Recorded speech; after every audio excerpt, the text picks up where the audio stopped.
Hey guys, welcome back to my channel. So today I am reviewing a book by a new author. Her name is Rae Lyse. She's written two books, Saving Sunflower and The Endgame. I suggest that you read both books, but I am reviewing The Endgame. I love this book. I think it's well written, gritty, thought-provoking. I just think it's a really enjoyable read. I'm not gonna lie, it's emotional. It's emotionally a heavy lift, but it's just so worth it. So the book takes place in Athens, Georgia. We have Jade and Josiah, who are two college students. Jade is a senior at the University of Georgia. She's in her last semester. She's a TA for an English class. She's trying to figure out what she's going to do when she graduates. She is the mother of a 2-year-old little girl. Sis is booked and she is busy. Internally, Jade is kind of a mess. She is battling who she is versus her mother's expectations of who she should be. And so she's a little lost when we meet her. Josiah is the star athlete at the school. He's the quarterback for the football team. He's a sophomore. He is highly sought after. He's popular. Josiah is a lot of bit rugged. He's a fish out of water. He's never been anywhere like this before. He's never been to a place where the expectations of him are so high. He hasn't found his tribe. He's not, necessarily doing well academically. He is struggling. He misses home. He misses Atlanta. Specifically, he misses his cousin, Dominic. Dominic is not interested in his excuses. He feels like he sent him to school for a reason and he needs to come back with a degree. This is a slow burn romance, and I think that the author does an outstanding job on demonstrating how the bond between these two is developed. Josiah is one of the most complex heroes that I have ever read about. And usually when authors try to make heroes complex, they little, kind of turn into a little bit of an asshole. And that's not Josiah. I mean, initially we kind of think it might be, but that's just really not Josiah at all. And Jade is no slouch either, for sure. I just feel like these are two very well-rounded, well-written characters. So as I mentioned, one of my favorite things about this book was how thought-provoking it was. So I wrote notes about all the thoughts I had while reading this book. And to be honest, I don't even think I have resolution for them. So these are just thoughts I'm going to put out there. And if you've read the book, or, if you're thinking about reading the book, definitely look out for this in the book and let me know what you think. Because I battled with this, and like I said, this is part of the emotional roller coaster that is a result of reading this book. But I just think it's such good conversation that really needs to be had at some point in our community. So if I'm looking down, I'm looking at the notes because I don't want to leave any of these thoughts out because I really want to know what people think. So let me know. So my first thought was, how do you move forward from a mistake? Like after you've made a mistake, how do you move forward, and how much of yourself do you have to change in order to show growth or to prove to someone that you have learned your lesson? I think we see this battle constantly with Jade, and it's frustrating, it's heartbreaking, I don't even know how to describe it, but I just feel like she made a mistake, and even though she's trying to own up to that mistake, I don't see people letting her own up to that mistake, but without demanding that she be a completely different person. So that was my first question. My second question is, how much of your life experiences do you instill into your children? Like, can you see or differentiate between what happened with you and how it could possibly be different from them? Or at this point, are you even teaching them life lessons, or are you just fear-mongering? So I really battle with that throughout the book. I definitely understand the desire to make sure your kid doesn't have the same path that you have, but are you preventing them from learning or living? How do you even know that they're going to have the same experience? So that was my second thought. Another thought I had was, how do you speak life into someone who's made a mistake? How do you let them know that that mistake doesn't define them? And even though you acknowledge that they have made a mistake and you're not forgetting about that mistake, how do you still let them know that, hey, this one mistake doesn't define how I think about you going forward, or how you think about yourself going forward? I just think that that is a big issue in this book, is speaking life back into people and letting them know that a mistake is not the end of the world or the end of, your chance to be someone. So that was definitely a big issue. Another issue is, after you've made a mistake, what does that new parent-child relationship look like?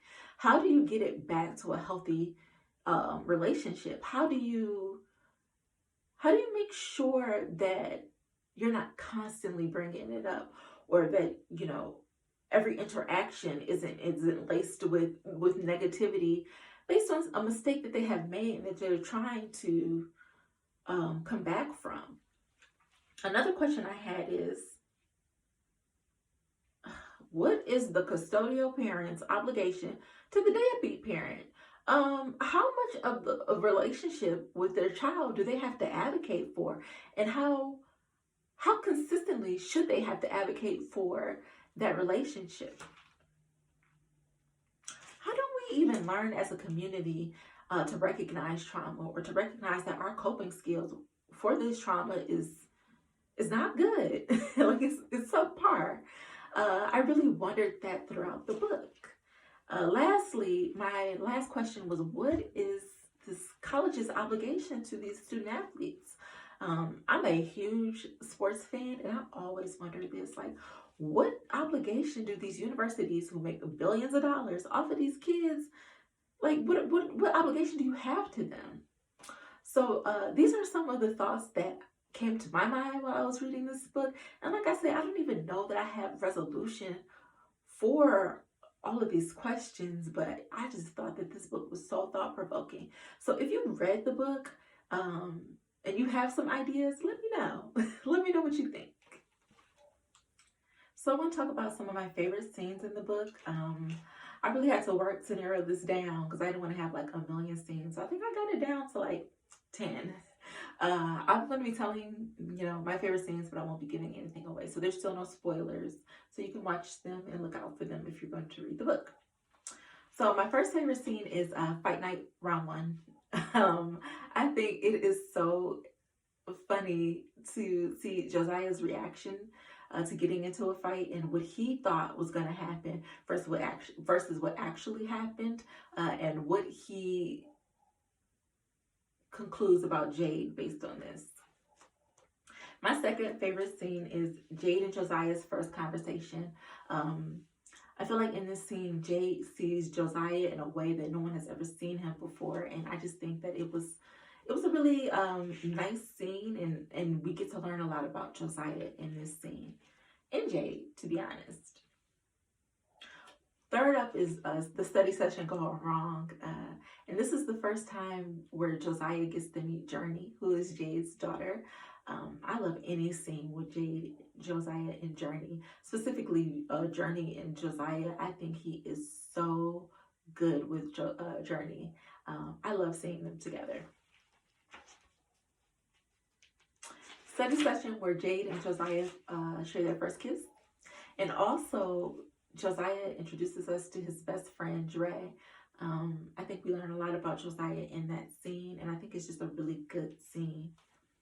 Next up, I have Joe's first night with Jade and Journey. I think, again, this reveals layers of Josiah that you just were not expecting. I wasn't expecting. And I just think it's a really great scene. Oh, Professor Towns and Jade's discussion on the athletic department versus the academic department. I think that this is a really thought-provoking low-key infuriating scene, but I really like it. Fight night round two. This time Jade's getting into a fight, and it's whew, the aftermath. The aftermath. I think we really see Jade in a relationship for a first time, and it's really eye opening to see this. I'm gonna go with the whole trip to Atlanta, back to Atlanta. I'm a person who loves to see old characters in new books. I like to catch up with them, and we get to go see Chloe, Dominic, and Evie, and Diane, and I really love it. I love it, but specifically Atlanta. I like the night where Jade and Josiah reveal, all of their deepest, darkest secrets to each other, and I think that this is where we really learn the most about them. Oh, Dominic and Josiah's talk about remorse. I just love Dominic and Josiah's relationship. You can just, they really love each other, and I'm so happy that they had each other because that's all they had growing up, pretty much. Next up, I have Jade's showdown with the coaching staff. I really think we see a new Jade here, a more secure Jade here, a more confident, sure of herself, at least where Josiah is concerned, Jade. And I really, really love this scene. And last up, I have the whole ending of the book, like probably like the last 20 pages. I just think it is so good. And we finally get those triumphs that we're looking for, and we get the happily ever after, and we just get so much out of Josiah in these last pages, and I think it makes the emotional heavy lift worth it for sure. So those are some of my favorite scenes from the book. Let me know what yours are. So lastly, we have who won the book. Josiah. That's pretty easy, actually. He's just such a complex character, and the journey to how he got to be the way he is, it's a lot. But it's so gratifying. It's so worth it in the end to see who he becomes. I really love this character. As far as who came up in a relationship, definitely Jade. I just don't think that at this young age, Jade would have been able to find anybody else like Josiah. Someone who spoke life back into her, peace over her life, when no one else was doing that. No one else was doing that for her. And so I don't think that Jade would have been able to find anybody else like him. If you noticed, I have not mentioned Diane or Terry. I don't know what to do with them. I really just don't know what to do with them. I know that they are not any example of type of parent I want to be, but like mentally, I don't know. What do you guys think? You guys got any ideas on what to do with Terry and Diane? Let me know. Um, I don't know. But anyway, thank you for watching my review. Um, if you are interested in more book reviews, I think I will be sliding through LB Universe next.